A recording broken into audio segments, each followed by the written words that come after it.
I think we are.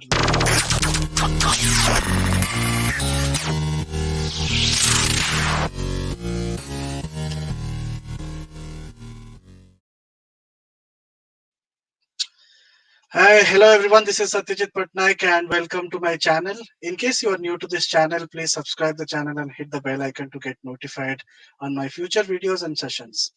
I've recently started doing such live workshops and webinars where I'm inviting industry experts to talk on various topics, be it on data science, data engineering, or data analytics. So let's get quickly started. In case you have any questions in the middle of the session, you can post it as a comment or in the live chat, and I'll try to get back to you with the answers. If your questions are somehow missed by me, you can definitely reach out to me directly. Links to my LinkedIn profile is also shared in the description of this video. Now, coming back to today's topic is somehow not going to be very hands-on, but I'm pretty much sure that it's going to be entertaining and insightful. Today we have with us Siddharth Janji. Let me add him to the loop. So Hi, we have Satya. Siddharth. Hi Siddharth. Siddharth Janji is a very close friend of mine, an ex-colleague at HGC, and a part of my data science communities as well. He's currently working as a manager for the data engineering team at 𝐨𝐭𝐴𝐻 Hong Kong. He has more than 15 plus cloud certifications from Google, Azure, AWS, Alibaba, Oracle. Just name a company and he'll definitely have a certification from that. Hey Siddharth, can we have a brief introduction from you? Hi, Satyajit. Thank you for the very nice introduction. Hello, everybody who is watching this live session. Uh, I'm Siddharth Jhanji. I have around 8 years of technical work experience with different companies. I started as a database developer back in India in Sopra Steria. Then I switched to Google, worked there for around 2 years. Then I worked in EY for a very short span of time. And then I got an opportunity from Hong Kong, where I met Satyajit in @GC Global Communication. We were part of the data team. Then I moved to BNP Paribas, and now I have recently joined Equimetrics, which is a pioneer in data science, and they help a lot of luxury clients in transforming their business through data. So I'm leading the data engineering front for the team. And as you know, data engineering is also a very integral part of data science, and a lot of businesses are going towards taking decisions using data. So they definitely need a data team, and we are part of an integral part of the data team where it includes the data engineering guys, the data architects, the data scientists, data analysts, BI specialists. So it's an integrated team which help them use the data and add value from the data and help them make business decisions. Okay, thanks Siddharth. So just letting my people know who have joined today's session, it's not going to be a hands-on class or something on any topic, but it's rather going to be a very interactive session with Siddharth. We shall be talking and we shall be understanding the data science and engineering aspects of it, and we'll try to see how data science and engineering is basically helping companies grow, businesses grow, and transform businesses. So let's get started, Siddharth. Let's start. Let me ask you some of the questions so that people will be more clear about the data engineering part of it. And of course, in case you have any questions, guys, just leave a comment in the live chat so that we can answer. Like not me, but yeah, Siddharth will be able to answer you. So let's get started. So my first question for this session is going to be, I mean, it's not an interview, it's just a random discussion, Siddharth. So Sure.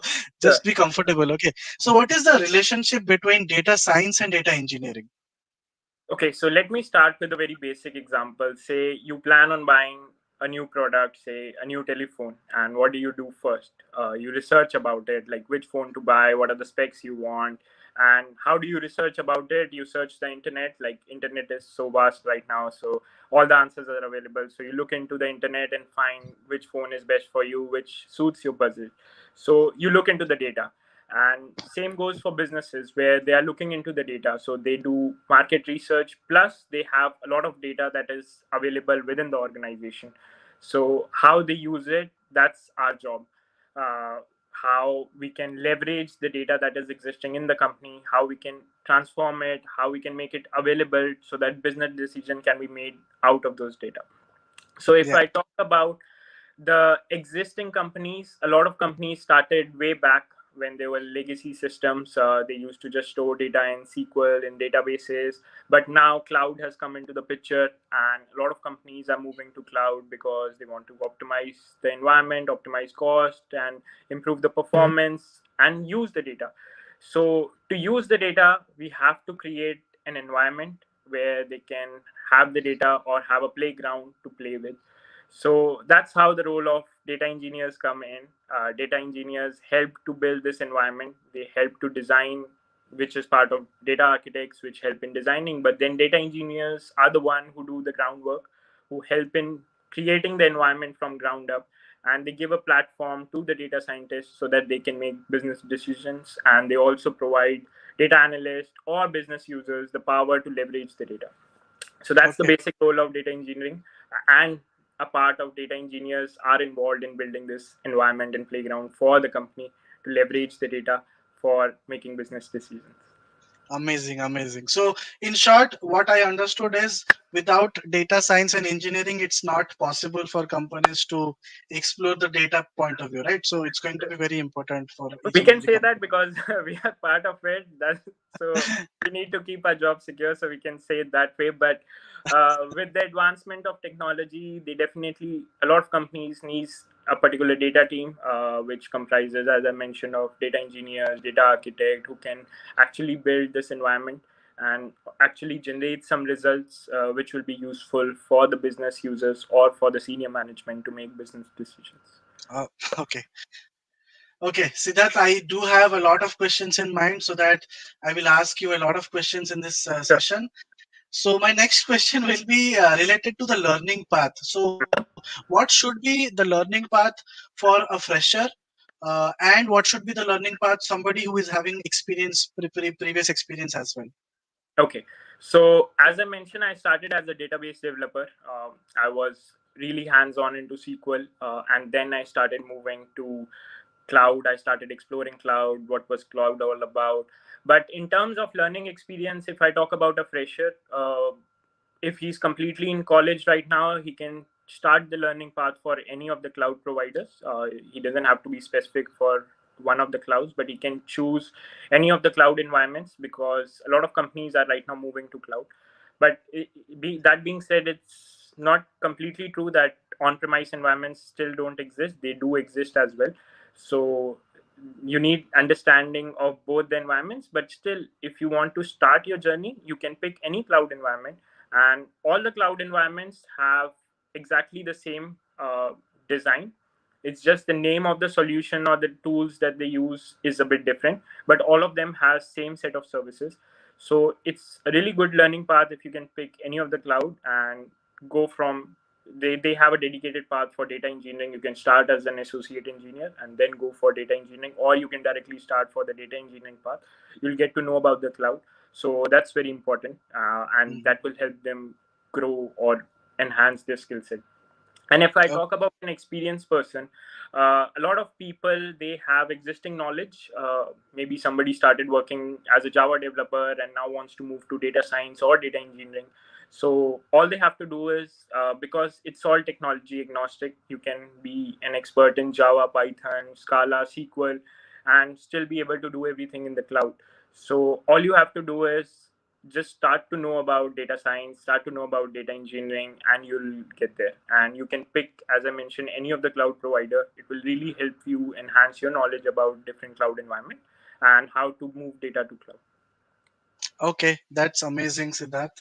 Now my next question will be, almost all the questions are very related to each other. So I'm sorry if I am asking redundant No questions. way. So my next question is going to be, what is the role of data engineering in enterprise data architecture? Okay, so if I talk about an architecture first, because you asked about an enterprise architecture. So for the people to understand the architecture is very simple. Every cloud has a different set of services names, as I mentioned, but the overall architecture is very simple. First, there should be an ingestion layer. It's like how you get the data into the system, into your environment. Second, you have to have a storage environment where you can store the data. So it's very simple in terms of any architecture. You should have an ingestion path from where you can get the data in. and second, a storage environment where you can put the data.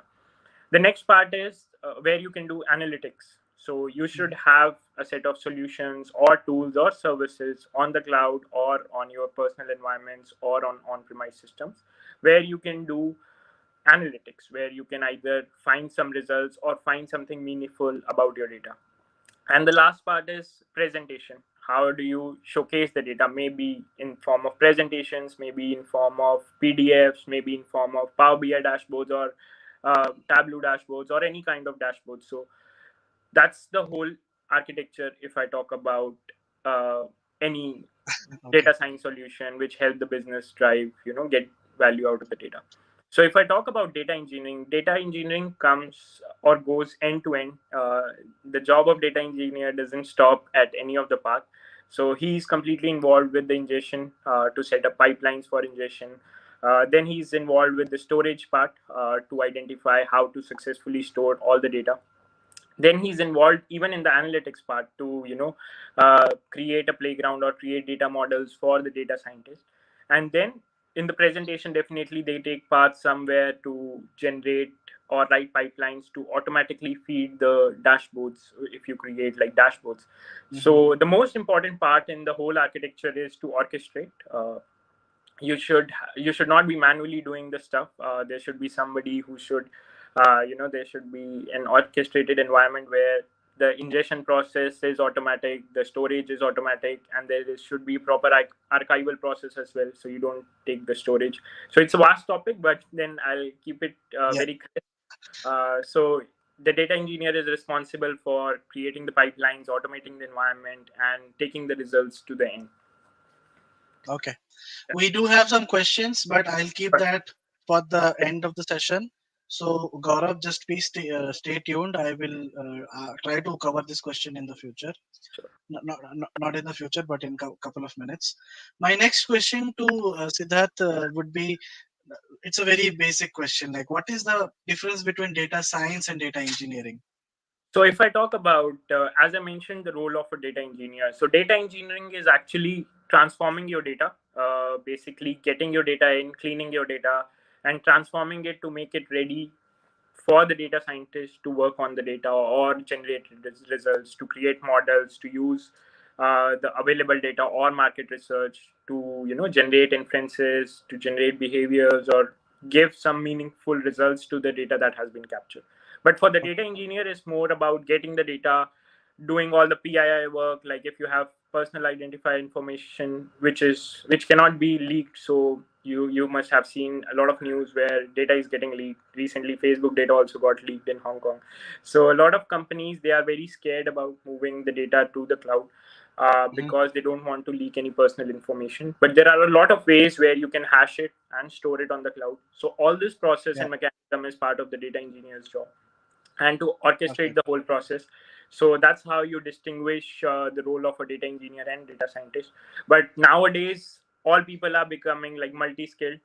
As you know, like people have knowledge about data engineering, how to build the pipeline, and they have even knowledge about models, how to write models. So it's very interesting to see how the career path grows.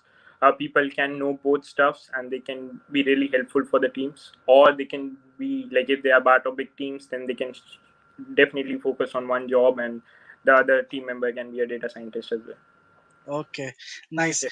I do have a question which was not a part of the list, but I'll Sure. try to ask it. Now, just I'll give you a situation, and maybe you will just answer whatever you feel like.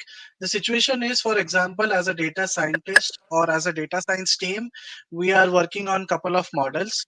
Mhm. Now let's make it very simple. I'm working on some classification model, and I have already deployed it on my local system. I have made it ready. The management is really happy about the outcomes.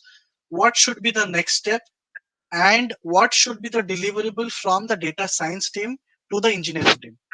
Okay, so if I talk about, you said there was one point that you have deployed in your system. So Yeah, yeah. uh, our job is basically, like, that's what I push for, that it should never be stored on somebody's individual computer. It should always be on a cloud environment or hosted on a server that is maybe internally available to the company, so that Mm, there's no possibility of data loss, or if your laptop gets crashed, you don't lose everything. So there should be proper storage. So as you mentioned, what Yeah. should be the next step? So there are a lot of ways now coming in the market about ML ops, which is how do you operationalize your machine learning models, and that's what is the next step. You deploy it in a way that the results are served automatically. Nobody has to manually retrieve the results and generate the output. So it should be all automated. So the data engineering team will require your models, or Hmm. all the documentation how to run it, and they can deploy it Okay. in a way which is completely automated, and the results could be directly published, or PowerPoints or dashboards. They can be fed Hmm. directly. So the results from your models are directly going into the dashboard, and the management can just open and refresh the dashboard. That's it. So in short, what I understood is from the data science team, we will be handing over the models. We will be handing over the documentation of data pre-processing steps, which has been Yes. performed by us, Yes. and all those steps which was performed in our local system, we will just hand over it to you, right? Yes. So Okay, then we can automate everything, and it could be serving the results in an automatic manner. makes sense. Makes sense. Okay. So my next question will be, I see a lot of questions again, which is nice. We will keep those, we'll answer those in a couple of minutes. So my next question to you would be, how is the market of data engineering right now in India and abroad? So, as I mentioned in the beginning, a lot of companies are moving towards making decisions by business, driven by data. So, a lot of companies want data to be the key factor how they make the future decisions. So, the market is huge. Even during COVID, there is a huge demand for companies going into data science, just because they want to make decisions based on the data. So, how they do it is they need somebody to manage all this environment, all this decision making process. So they need a proper data team, even if not a data team, somebody who can ideally help them, set this all up, where they can hire a data engineer or data scientist or data architects who can design the whole system, and then they'll need somebody to do the groundwork, to write the pipelines. So they'll need an actual data team to drive the whole process. So if I talk Mhm. about the market, as more and more companies are investing in different products, so they need a strong core, which can help them make the decisions, which can help them identify what are the real use cases, basically, as it's all driven by data. So they need to identify the use cases first, and then there should be a proper team to drive it, uh, to take it to the next level. So it's booming right now. That's the word I would use. The market is booming, even abroad, even in India. But the problem is, due to COVID, there might be some problem based on people can travel abroad or not. But still, a lot of Mhm. companies are giving the leverage to allow people to work remotely if they have the knowledge, if they find true talents. Similar example, as I was uh, found by a recruit. I'll talk about it for the Indian audience. You have, everybody has a profile on Naukri.com. So recruiter directly reached out to me through Naukri.com for the job opening in Hong Kong. I didn't apply for it on my own. So they found that I was certified on different domain, and they needed somebody who was actually certified on Google Cloud, and they found me, and then I ended up here. So the market is huge. I would say a lot of companies are looking for the right talent. So there's a huge demand for data engineering, data scientists, data architects, solutions architects. So Yeah. yeah. Yeah. Just to add one more point, even though in this COVID situation the market is bit, impacted, but I can definitely see there is a huge increase in the openings in the field of data engineering at least, Yes. and in data analytics as well. However, in the data science fields, the things are little bit slower, but it will pick it up. But So yeah, data yeah, engineering for sure. as I mentioned, so a lot of companies, they have legacy system, and now they are moving. They want to move to cloud. They want to identify. They have use cases in mind which they want to develop, but they don't have the data in the right place for the data scientist. So before data scientists, they are looking Yes. for data engineers who can actually build the environment or set up the environment, or they are looking for data Yeah. analysts who can quickly create Power BI or Yes. Tableau Yes. dashboards for them to analyze data, whatever Excel data they have right now with them. So Yeah. that's Yeah. why the demand is Yeah. extensively going for these That fields. answer was spot on. That was spot on. The only reason is that when a company is moving or doing some digital transformations, the very first thing they do is they hire a data engineer, Yes. because data scientist role comes a little bit later on. Like, Yes. So or- data scientists need a playground to play with, but if you don't have a playground, you cannot play cricket. okay. Now I'll just take a pause for our next questions, because there are a lot of questions Sure. being asked by a lot of people. So I'll You can start pick them one by asking one. them. Yeah. So the first question from Gaurav is, uh, what can data science do in finance? Would you like to explain, or should I explain? I can start and then you can Yeah, follow the lead. yeah, please. So, just to give you an example, every industry, every market needs data science. So, talking about data science in finance, a lot of companies, every company is identifying use cases. So the step starts with identification of use cases, how they can strategize business, be it about investment, be it about their existing growth, what they have, be it about identifying different use cases. It goes in every field, in the field of their customer base, in the field of their investors. So a lot of companies, a lot of banks have a lot of customers, right? So they even need to identify, say for example, the credit card spends, how much people are spending. Then they'll create new credit cards with new offer, saying that okay, if you some are just reward points because people shop a lot, some are for air miles because they travel a lot. Right now due to COVID the travel is less, but it's used in every in extensive demand. So Yeah, yeah. The second question is again from Gaurav. So he's probably from mechanical engineering. So he's asking about data science in mechanical engineering. mhm. So so obviously the answer would be very similar to what you said, right? So just to add on to it, so I recently saw openings in Tesla for Tesla data scientists. So just to highlight that part, because the classification, maybe you can take on it a lot more than me, but then a lot of images are captured for automated driving now. Automated driving is coming into play, so all that is based on computer vision, all that is based on data science and AI. So as AI comes in, so data science is a subset of AI. So mhm. you need data scientists, you need key players who can help write models that identify the images or help transform businesses through that. Yeah. Just to answer your question, Gaurav, I'm not pretty clear about your question, but in case your question is if you are coming from mechanical engineering, how to get started in data science. So, data science has nothing to do with mechanical engineering, be it you are from computer background or IT background, be it from any background, you have to learn the basics of data science, machine learning, AI, natural language processing, and all those things, which are very basics, right? And once you understand them, then you have to apply those learnings in your respective fields. Data science has use cases in Yes. almost every domain. And when it comes to mechanical engineering, there are abundant options. In computer vision, autonomous vehicles, a lot of options are there. So definitely there will be scope. Mhm.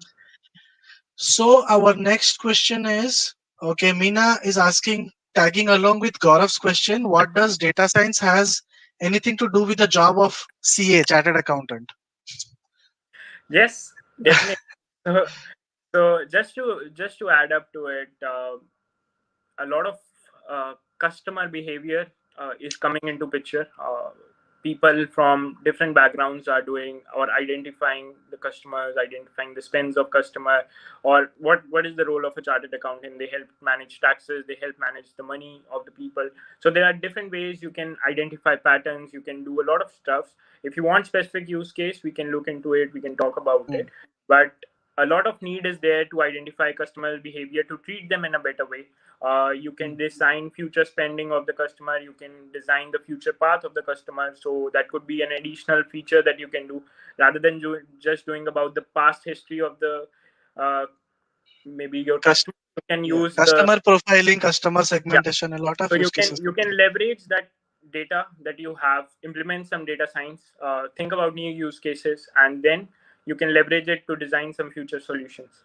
there. Yeah. The best thing to do, Meena, is be it any domain, you just have to go to Google and just search. that machine learning use cases in XYZ domain, you will get tons of blogs, and then you can get more ideas about where to implement. Because we are already learning these things, the data science, ML, AI. We just have to know where to apply those learnings in our respective domains. That's it. Okay, I think that's it. Gaurav has one more question: how to prepare myself to excel in data science? I mean, I think Satyajit data. can get back to you It's a after this. very yeah. Probably Gaurav, we can get in touch with each other. We'll try to. I'll try to help you out in that. Okay, let's move ahead to the next question. Uh, okay. So I think you already covered about the difference between data science and engineering and what should be the deliverable by the data science team. My next question will be, okay, you also covered about the market, right? What should be the ideal data architecture?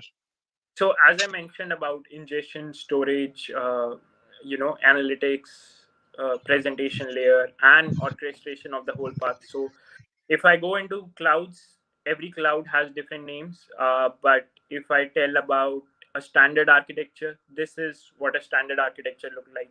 Be it any technology, be it any cloud provider, you need to have an ingestion layer. You need to have a storage layer.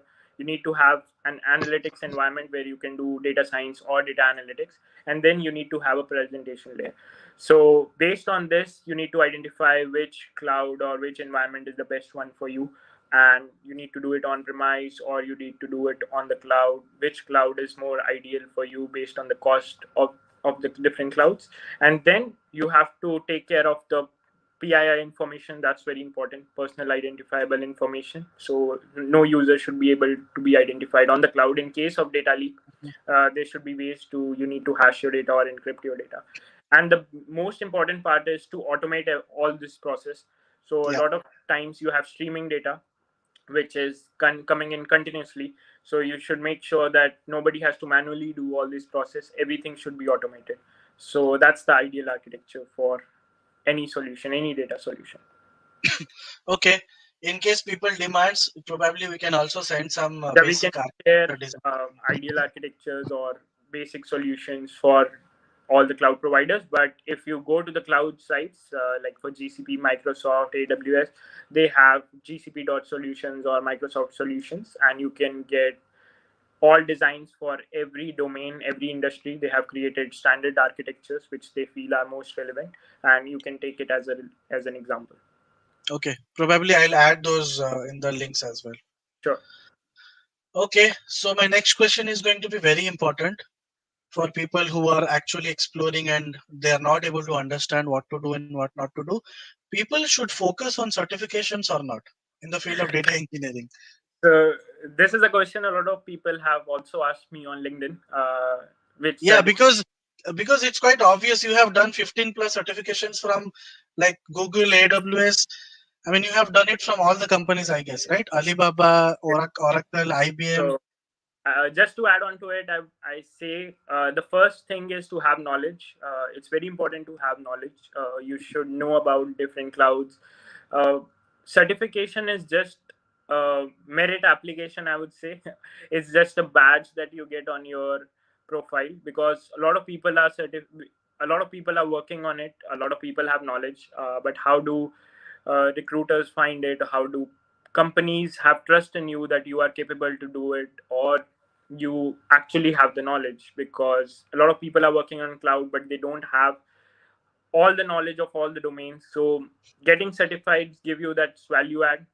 That's how, just to lay it out, that's how I got called from India to Hong Kong, because somebody on the portal found me because I was certified on Google Cloud, and they wanted somebody certified on Google Cloud.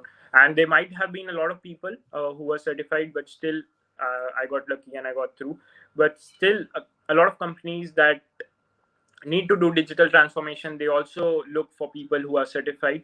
And obviously, certified people get a bit more priority on top of non-certified people based on the background. And second thing, why multiple clouds? Because as we help a lot of clients to move to cloud, so we cannot say that okay, cloud A is the best cloud out of all. We have to do our research. Obviously, Yeah. everyone have a personal favorite, but then you have to do your research, and company needs a study between different cloud. As we are in Hong Kong, for the China market, it's Alibaba, Tencent, your AWS. So you have to do your study. You have to know about each cloud. A lot of companies want to move to a particular cloud. So you can say, okay, I know one cloud, but I don't know the second cloud. So that doesn't work, Mhm. right? So if we have to lead this in the best Yeah. possible way, we should have the knowledge about all cloud. And based on the knowledge you have, it's always a plus add on. Take out some time to get certified. It just gives you a value add to your profile. I hope that helps. Yeah. Certifications are important, guys, but learning is also important. Yeah. Learning plus So, certifications is so definitely, you definitely should helpful. have the knowledge Yeah. first, and after your knowledge, go for the certification as well. Yes. Yes. Okay. My next question is very relatable. Uh, Now, if I have to ask you a question about master's degree versus certifications, Sure. what would be your take? So a lot of people has asked me this also. I did my MBA when I was in my first company. I did through distance learning. I didn't join a college for my masters, but I did through distance learning. But I think it really helped me. I became a manager, an assistant manager in EY at a very young age. People took 8 to 9 years to become an assistant manager. But at 6 years, I was hired as an assistant manager just because I had an MBA. So uh, It helps. because I think after getting an MBA, earlier I was just a developer. I used to think in my own bubble, but after doing the MBA course, maybe you either get the experience through your fieldwork, which takes a number of years to actually learn how the management thinks when you become part of the management group, how you have to take care of the team, how you have to handle businesses. But if you do an MBA program or any other master's program, you get to know how the management think, how the management drives the business. It's not just the development, the tools and technology or the environments that you're building is just a subset of the overall business, and the Mm. overall business is driven by a different say data outputs, or there are a lot of things to business apart from just your small bubble. So I think masters also helps a lot if you want to grow in your career. So I would definitely recommend masters and certifications. They go hand in hand. If you have both of them, it's a big plus. But if you want to start small, go for one certification first and side by side, because masters can be a 1 year or 2 year program.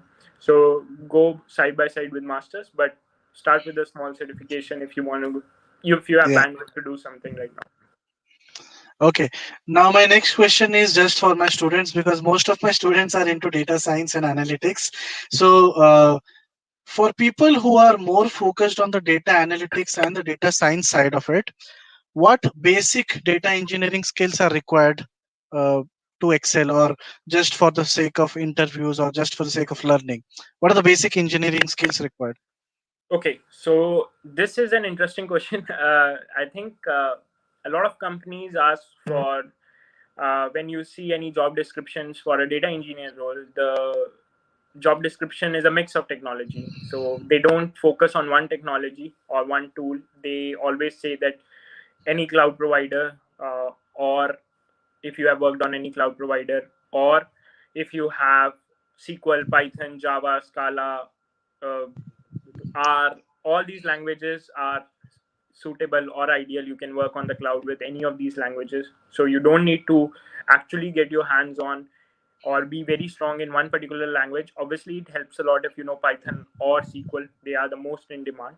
But even if you know R, even if you are an expert on Excel, so that also helps, but to an extent. But you need to club it with SQL, R, or Python.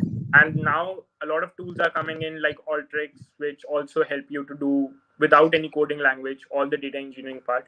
But the licenses are expensive, so not all companies afford it, and not all companies want to invest in it. And they hire people with technical skills to do it in Python or SQL or R. So if people are starting to learn a language, I would say go with SQL and Python, that are the most in demand. But if you are skilled in Java also, that's also really good. Focus on it. If you are skilled in Scala or any other language, or R also, that's also really good. So Okay, that's I'll just add one point. sure. Uh, One, cloud is definitely a must for a data scientist as well. Now, you don't have to be very expert in the cloud areas, because we do have cloud specific professionals as well in the company, cloud architects and all those things. But basic knowledge on cloud is required. Now Yes. you can focus on all the three: Google, AWS, and Azure, but at least one is definitely required, so that you can tell that there is a scope of learning, and I can learn, and I can crack the interview, No, right? that's very important because, as I mentioned, a lot of companies are moving to cloud, and you have to leverage the cloud to deploy your models or to even do a test run of your models. So it's very important to understand how cloud works. You have different set of machines which you can leverage for running your models. You have different environments. Either you can write just have a code based technique, or even you can do everything like drag and drop. You don't even need to code.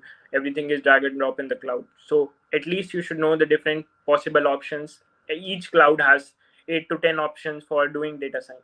So you should at least know, if you are a data scientist, you should at least know all those options and how you could use all those options, and which use case can be uh, implemented on one of these service, or which service is the most relevant to implement the use cases that the company has. Yeah, yeah. So I have my last question, but before that, there are some questions in the comment box. One of the questions asked by Ravichandra is, which one has good scope? Is it AWS, Azure, or GCP? I remember we had done a detailed analysis when we were working in HGC, So right? I think we Yeah. cannot. I'll answer that again. If you are starting now, I would say do a bit of research at your end. Right now, all these cloud providers are really good. Even if you focus on one, maybe GCP, Azure, or AWS, all are at the top. You cannot say that one cloud has a small market and the other cloud has a very big market. All cloud has huge, Siddharth, huge. Are you there able is to hear? Are you able to hear me now? there is some problem. I can hear you right now. Okay. Yeah, probably you can start. Yeah, Okay. we So out your last two sentences. okay. So I'm saying like each cloud has a huge demand. Even if you are skilled in one of the clouds, uh, you'll never have a problem in finding a job. So you don't have to say, or you cannot say that okay, cloud A is the best and cloud B is not the best.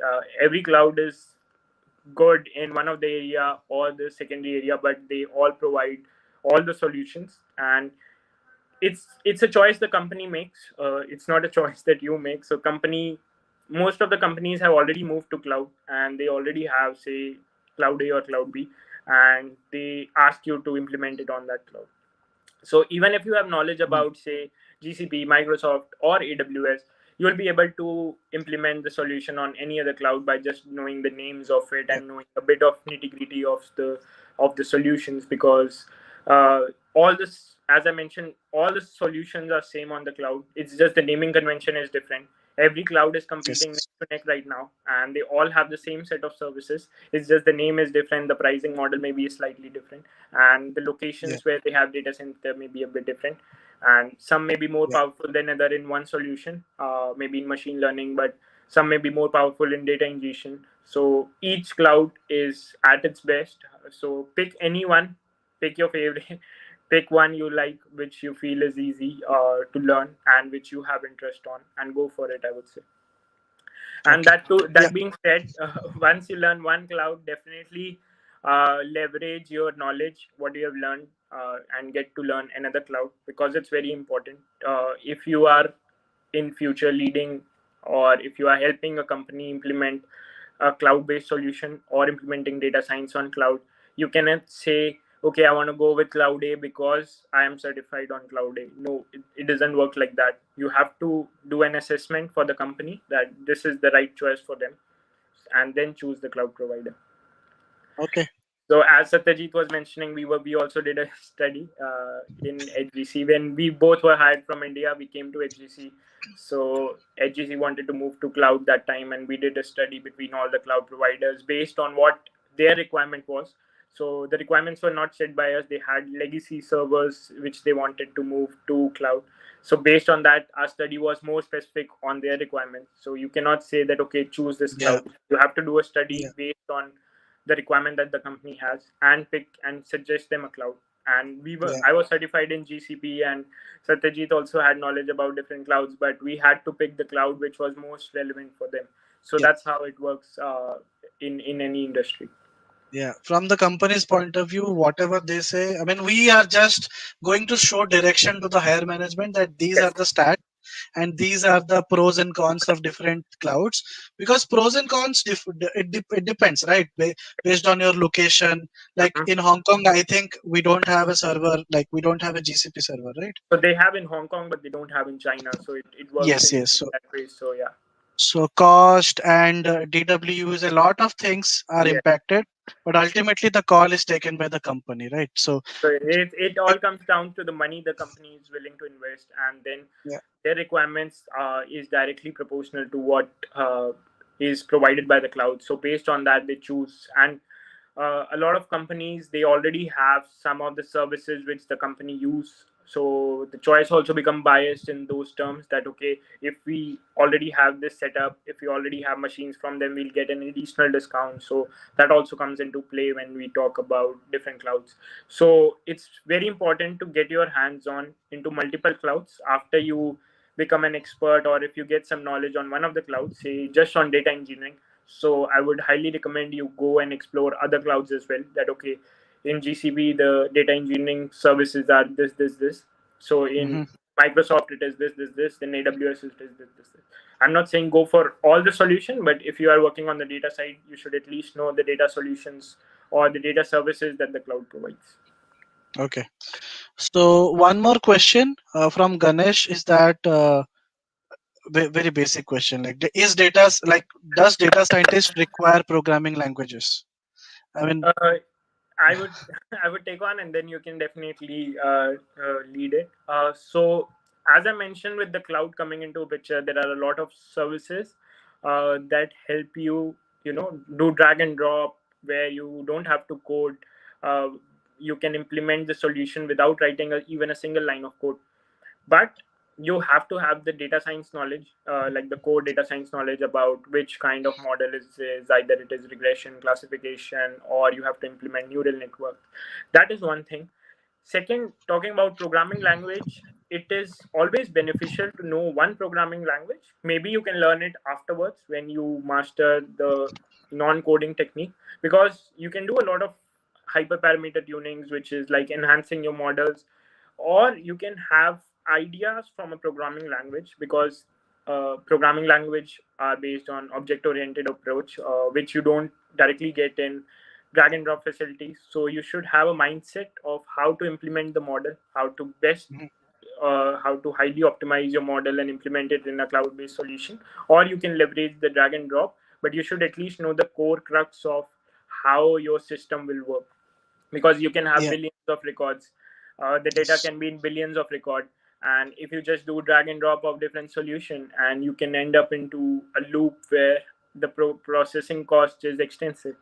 But that can be reduced to a huge extent if you have the knowledge about how to manage or transform your data in the right or most optimal way. Everything can be done with drag and drop, but you should at least have the core knowledge. So you don't have Yeah. to go Yeah. into the details of the programming language, but you should at least know the basics of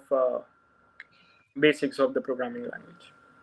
Yeah. Yeah. Yeah, man. I hope I that mean, helps. yeah. Yeah, I mean, it answers a lot of things, but yeah, data science, there are tools, but it depends upon company to Yeah. company again, because there are tools like SAS or SPSS modelers where no programming language is required, but it depends on the company. Like what I know is I think 5% of the companies are using SAS, but Yes. rest of them are using Python or C++ or R.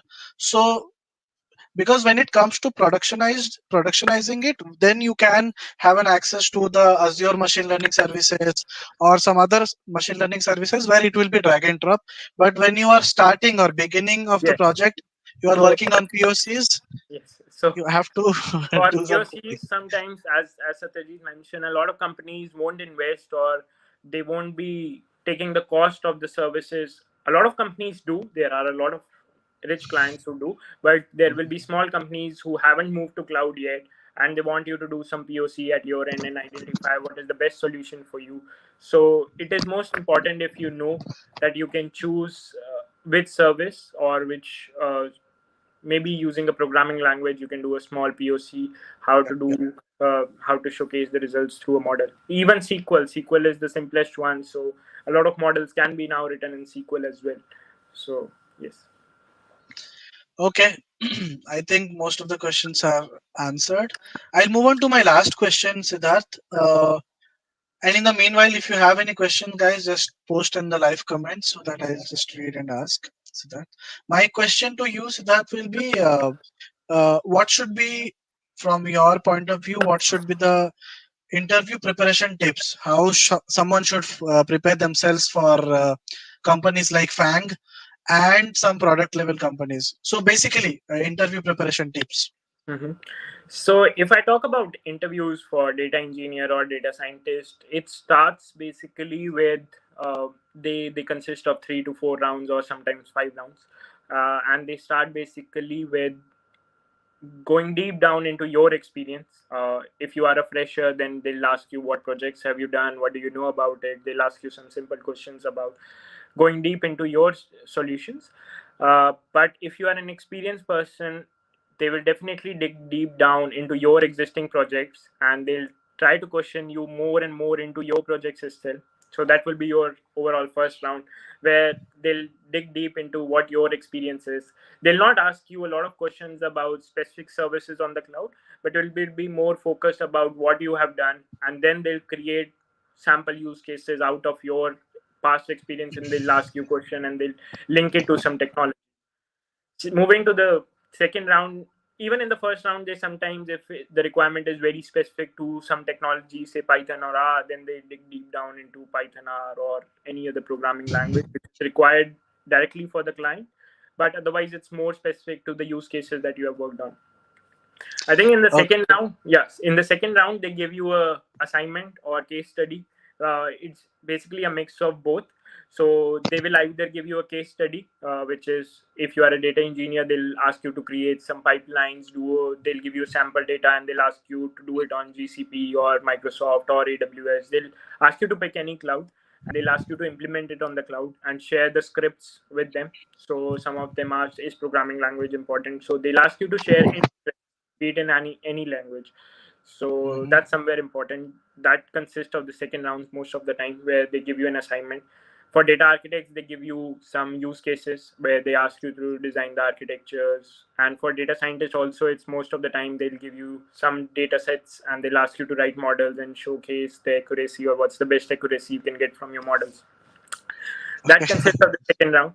And for the third round, it's more managerial and management round, where they try to dig deep into your management experience. If you are a fresher, they'll try to see if you're the right fit for the team, and they'll dig deep down into the second round. Sometimes third round can also be uh, a round to identify your solution or to get back to you on your solutions. So that's a mix of second and third round. And then the final round is with the manager of the team or with the senior management or with the partners to identify if you are the right fit for the team. So in terms of preparation, I would say overall preparation, be very strong in what you know and what you say. If you have implemented some projects, go deep down into it. You don't have to worry about it like, okay, I don't know Python, the Mhm. requirement is for Python, I'm very skilled in R or SQL. It's okay, you can just say it. In your experience, you have worked in R and Yeah. SQL, and on cloud everything can be implemented in any technology. But Yes. if there is a specific requirement, so so be it, then you'll have to definitely learn for it. But in terms of cloud also, don't shy away saying that you don't know about it. It's okay, but just be sure to say that it's very similar. You can always answer like that, that both the clouds are Mm. very similar. I know I'm an expert in one cloud, and I'll definitely, the services are the same. And it's important to prepare for the interview. So if you're going for the interview and say you are an expert in cloud A and the company has a requirement for cloud B, so it's very important. You can search on the internet. There are ways where they showcase like for which service, what is the name in each cloud. So you should at least know the cloud Mm. term, Yes. so that you can say, okay, I know this cloud, I worked on this cloud, it is this service in cloud A. but in cloud B, it's this Yeah. service. So I know and I can work on that. Yeah. So the interviewer will have confidence in you that, okay, this guy, he has worked on it, but he knows the other cloud as well. That will leave a positive impact rather than Yeah. directly telling, no, I haven't worked on it. Yeah. Yeah. So you can definitely, so just as an interview tip, definitely read the job description and know what the clients are looking for, know what the company is looking for, and prepare it accordingly. Okay. So again, a question from Gaurav. So he's asking how to make your profile and resume to get selected like yours.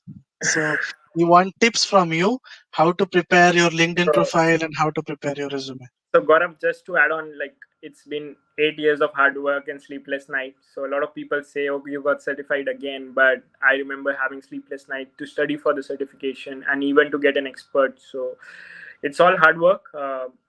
You don't have to think about how to reach there. You start. It's a whole journey. Start with one solution or have a goal where you want to go. And a quick tip for the certifications, like if you're planning to do it, just set a date.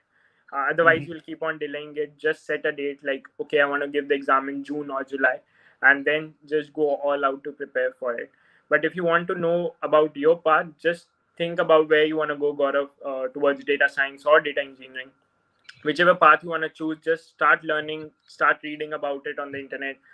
There are plenty of videos. You can reach out to Satyajit. He has a dedicated course on it, so he can help you all as well. But otherwise, it's important to just keep on learning new things. The technology Mhm. is changing.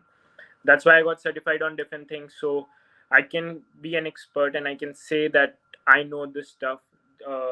This is my bread and butter. I know it completely, because I can say upfront, because we are in the Hong Kong and Asian market, APAC region, so a lot of things deals with China. So I got certified in Alibaba cloud as well, because we cannot say, okay, implement in these clouds, and sometimes the business want, like, okay, we are in China, we want Alibaba cloud. So why you can say that, okay, this cloud is better or that cloud is better, or which one is most suitable for us. So that's how you need to know your core, and that's how Mm. you want to go there. So keep learning. Mm. There is no shortcuts to this, to building your profile. Keep learning, keep knowing new things, keep reading about it, keep enhancing your knowledge, and then it's a step-by-step process. You get certified in one thing and the other thing. You are a mechanical engineer, Gaurav, if I understood correctly. So think about use cases. You can do it yourself. You don't have to go through the certification path at all. Just learn some data science. I've seen a lot of people implementing some solutions in AI and computer vision in mechanical engineering as well. So you can implement a small solution and you can publish it on your portfolio or profile on LinkedIn. Yeah. You'll Yeah. get a lot of reach through that also. So you don't even have to go through the certifications or anything, but you can go in that direction as well. So it's very Yeah. important to identify your end goal.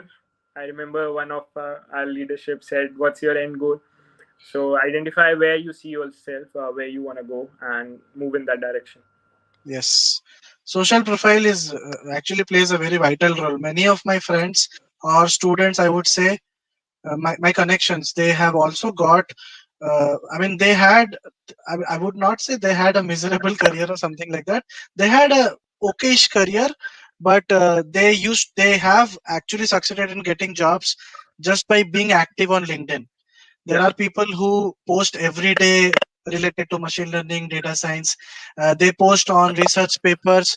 So social profile actually helps a lot. It Mhm. start building connections, start talking to people randomly. In case you are searching for jobs, randomly reach out to recruiters, send messages to them. Out of thousand, 10 will respond back, right? So just keep doing that. Somebody has also asked what are the basic certifications which are preferred. Uh, So, so do you want to answer? Yeah. I would say a lot of clouds, it based on like what experience you have. If you have like less number of years of experience, say 2 to 3 years, it again depend on your role. If you are looking for a data engineer role, I would highly recommend you get a data engineering certificate from any of the cloud provider. If you are a data scientist, there are data science certifications. If you are an architect, if you have more number of experience, I would highly recommend you get an architect level experience. But it's a journey. So even if you get certified, say as a data engineer, you can definitely go on and get an architect level certification. If you are a data scientist, it doesn't harm to get an AI level certification or a data engineering certification as well, or even an architect level certification after data scientist, Mhm. because data scientists in the team can also have a say that, okay, I want this infrastructure, I want this setup for my models. And for that you have to have the knowledge, and once you gain the knowledge, I would say, if you're working in the industry, you'll definitely gain the knowledge. If you're working with a team, or even if you are working alone, after your self study, you'll learn the knowledge, and if you work on a project, you'll get the knowledge. So all you have to do is study a bit more for the certification and get it done, so it's an add on to your profile. Okay. Siddharth, few more questions. You can see the question in the screen itself. What kind of interview preparation suggestion for engineering manager in data science, data engineering field? Okay, so that's an interesting question. I also got selected multiple times for this role, so I can really help on that. So it depends on the type of company you are having. That's the first thing. So there are two types of company. One is that have internal projects and you manage all the solutions internally. You can be a data engineering manager for that profile, or you can be where you help clients to implement solution. And most of the time it's where you help other clients to implement solution, because once you have your own system, it's already set up, then it's more about managing and enhancing it. But if it's the role of helping other clients, then most of the time the interview process starts with, what's your experience, what use cases you have implemented for different clients, different domains, what domain experience do you have.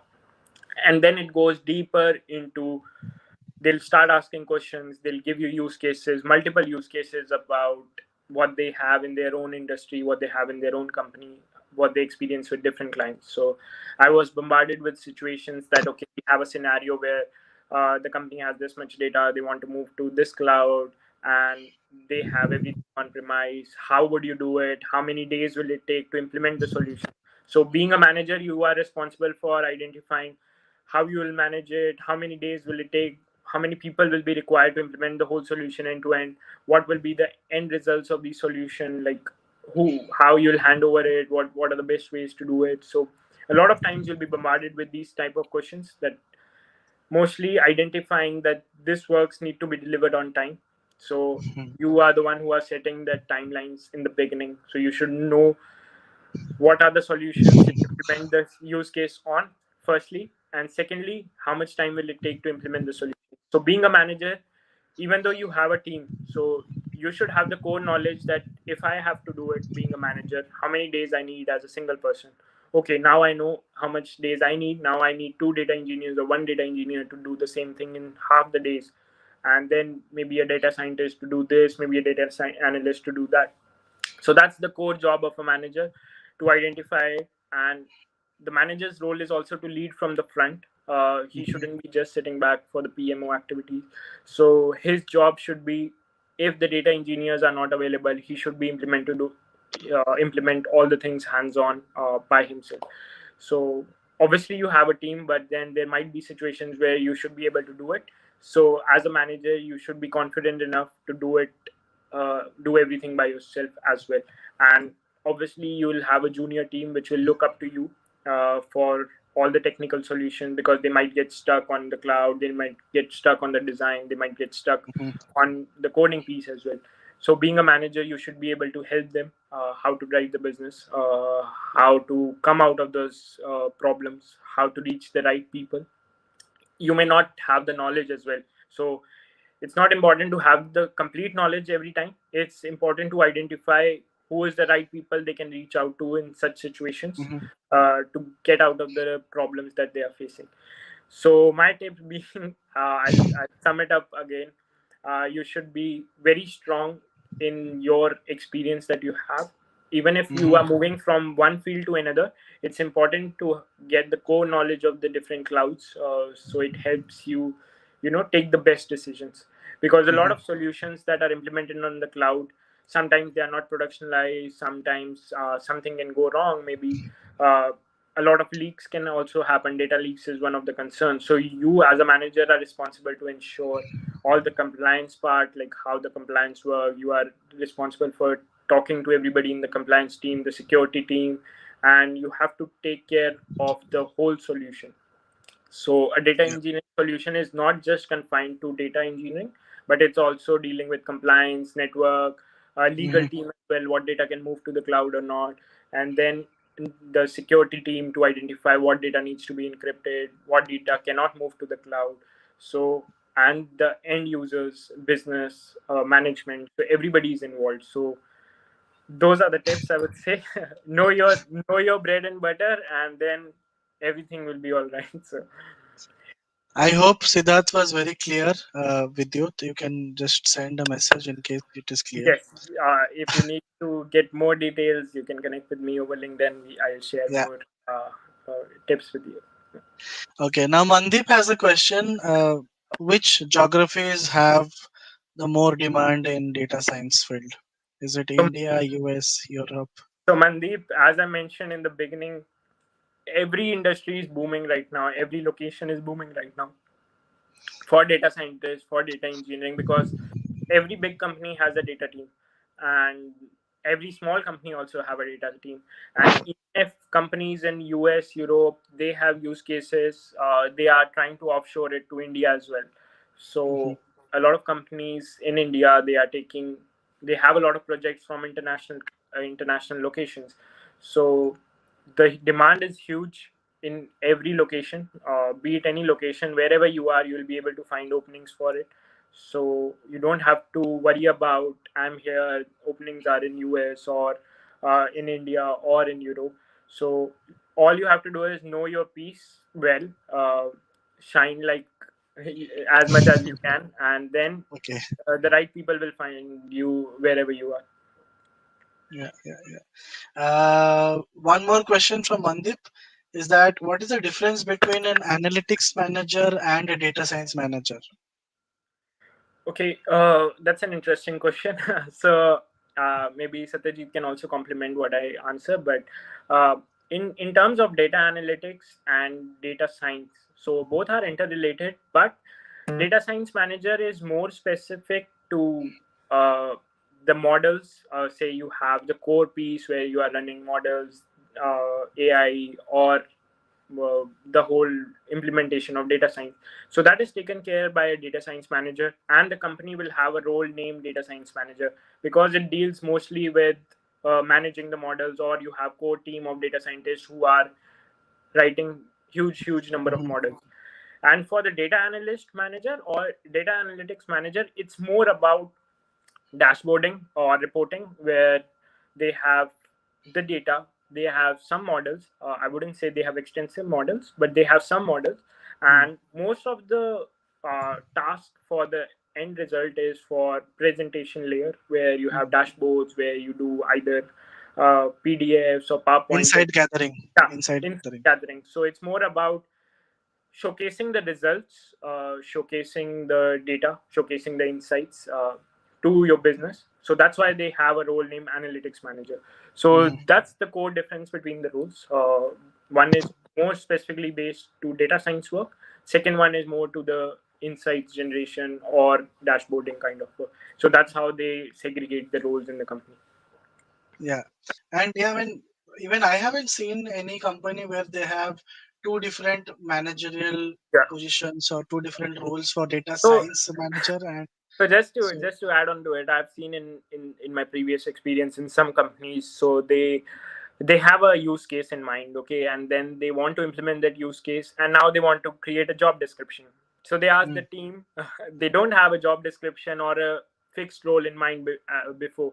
So they ask the team, okay, we have to open a hiring for this, and they have to tell the HR that okay, this is the job person we are looking for, this is the description, and they have to give a name for it. So the name is then created by the team or by the HR team based on the profile. yeah, So it yeah, can be an analytics manager, it can be a data science manager. It's just based on how the company create roles. If it is a big company, they will already have predefined roles. If not, then they'll just generate a name and they'll create openings for it. yeah. Anybody has any other questions? Uh, I'm done from my side. Basically, I had to ask. I asked a lot of questions. No, I hope it Nobody was has. helpful for our live audience. If you guys have any question, we can answer it now, or you can reach out to me and Satyajit over LinkedIn, and we'll be happy to share any other solutions or happy to clarify any questions that you have.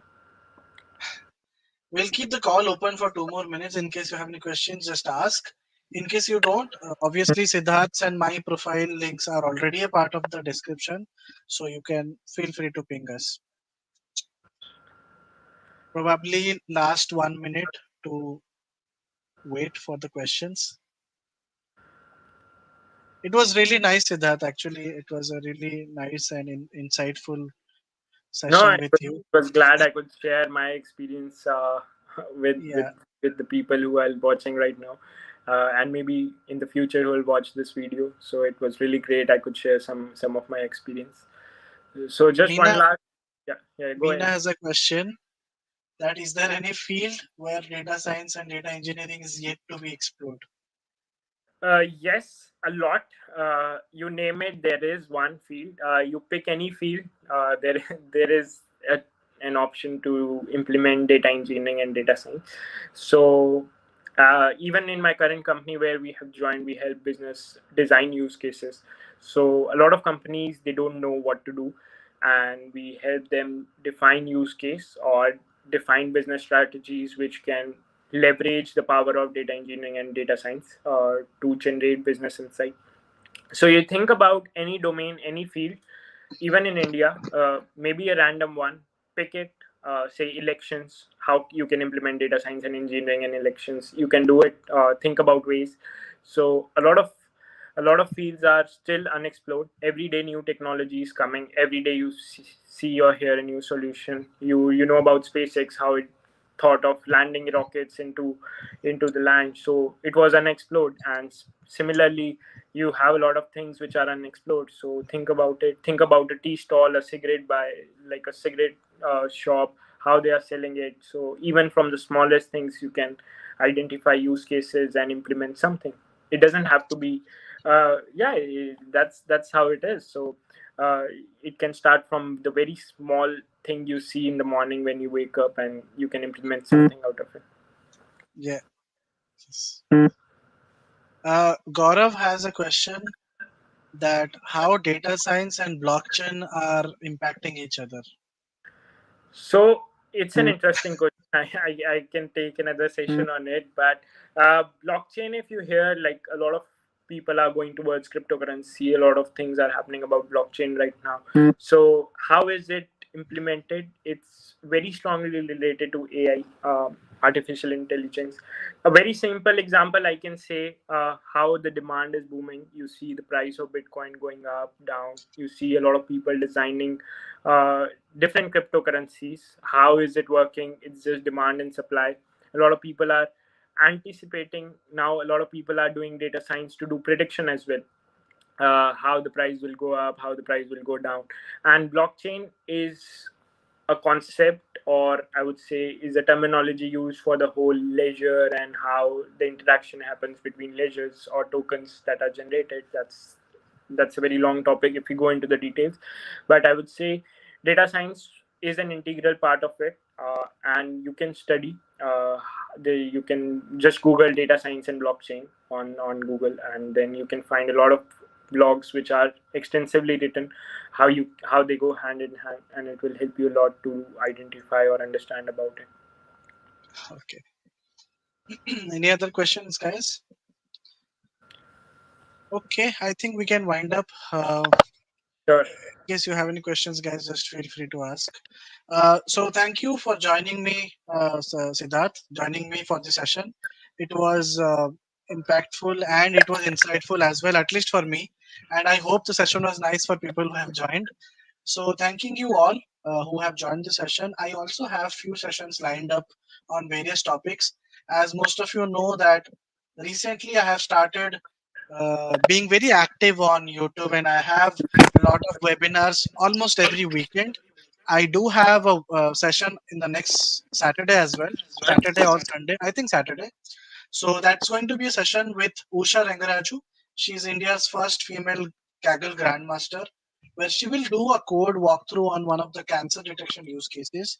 So session's name is Deep Learning for Computer Vision, and I'll also definitely I'll share the links with you all in case you want to be the part of our Telegram group, so that you can be notified on all these videos in the future.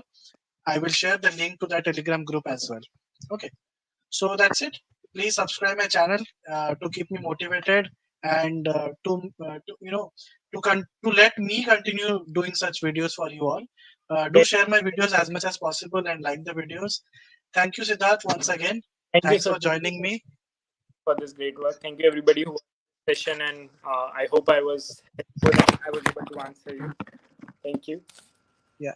Thank you, Siddharth. Thank you, everyone. Thank you. Bye bye. Good night.